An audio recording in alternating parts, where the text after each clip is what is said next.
Hello everyone, this is Gemini Jets 1975 coming at you with a very special video today.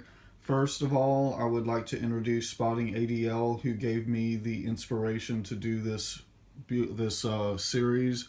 It's say hello. Hello. Um, who gave me the inspiration to do this series on Braniff, so it's going to be called Braniff Week. The first one is going to be uh, a brief history with route maps on Braniff. So I'm going to try to be brief, but I can ramble on about this airline, so please excuse me.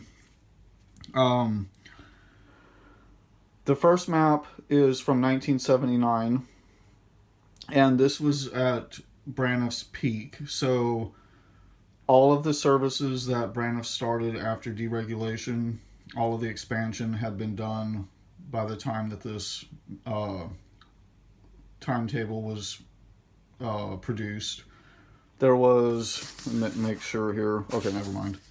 I believe there was a couple services briefly added after things had started going downhill in 80 and 81 that would not be in here, but for the most part, this is when Braniff was at their peak. So if you take a look here, of course, DFW being their major hub, they did have quite a bit of service out of Houston, and Kansas City was their other major hub. And then they had quite a bit in Washington, D.C., and Philadelphia and New York. And I don't remember what month in 1979. I believe it was June 1st. But that might just be a vague recollection. This is, of course, domestic. Internationally, if you take a look here,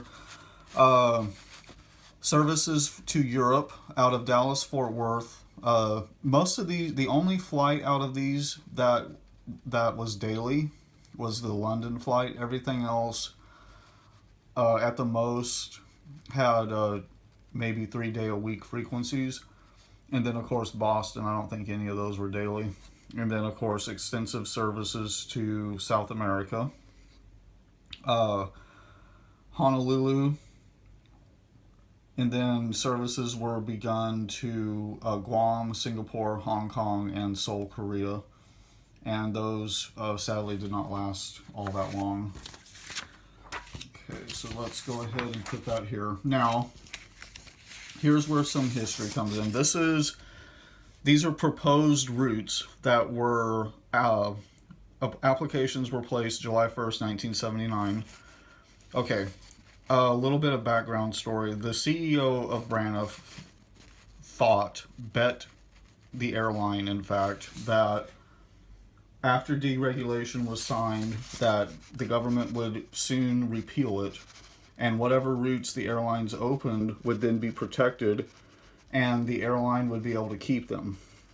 But if deregulation were to be repealed, then the airline would be protected and they would basically be guaranteed to make a profit. So whatever they did, they thought that they were safe. So they applied for everything literally under the sun. Anything you see here with a dotted line was an application that Braniff had placed, a route application. So one of them, and this was called the Texas oil route, was Dallas Fort Worth to Bahrain, as well as Houston to Bahrain. And then, of course, Paris and Frankfurt, they had other services. Houston to a few other cities, Brussels, Amsterdam. And then quite a bit of service into Mexico. No new applications into South America. And then, of course, the Pacific. Okay. Now, this map is from literally the week before Braniff shut down. So this was their last timetable ever produced. So everything literally that they had begun from deregulation was ended. So all of these cities out of Kansas City, especially, are now gone. Most everything out of the Northeast is now gone. So, Atlanta, Birmingham, it was, Phoenix, Tucson, let's see what else, Sacramento, Oakland, Salt Lake City, Colorado Springs. I mean, the huge list. Detroit, Milwaukee, all that gone. Cleveland. So let's go. And then international. Okay, everything to the Pacific except Honolulu and DFW, and everything to Europe except DFW to London.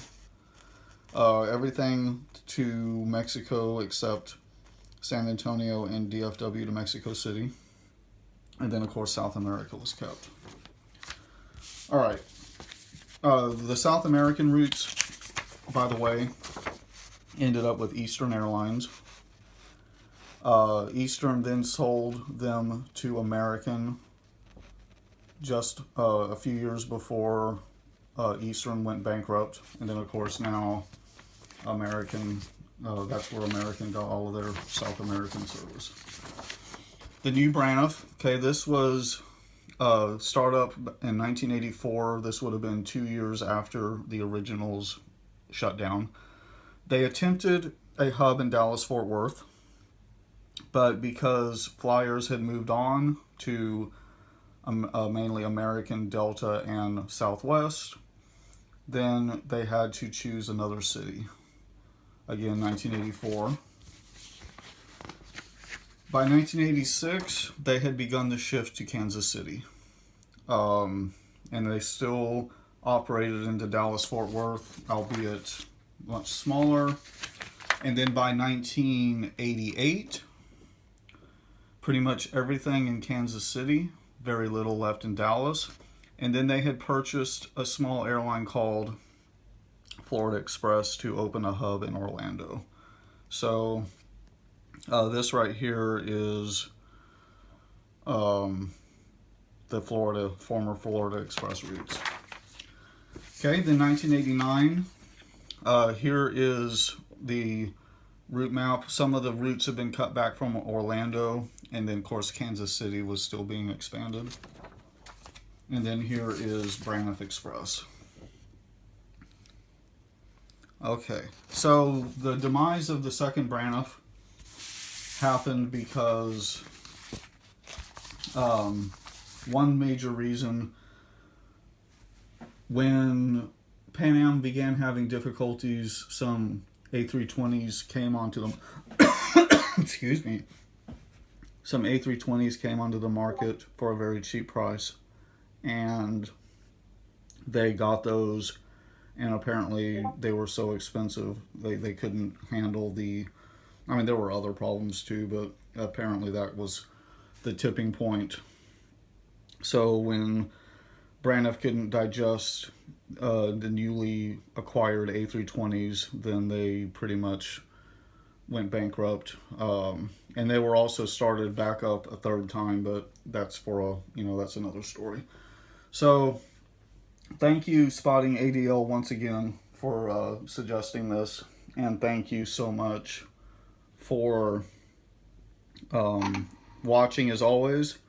Anything you would like to add before we end the video? Yes, please subscribe and just enjoy the next few videos to come. Yes. The next video will be a model review, so just keep an eye out for that. Day after tomorrow, there will be a model review. So thank you guys so much as always. Please like, comment, and subscribe. And I will see you in the next video.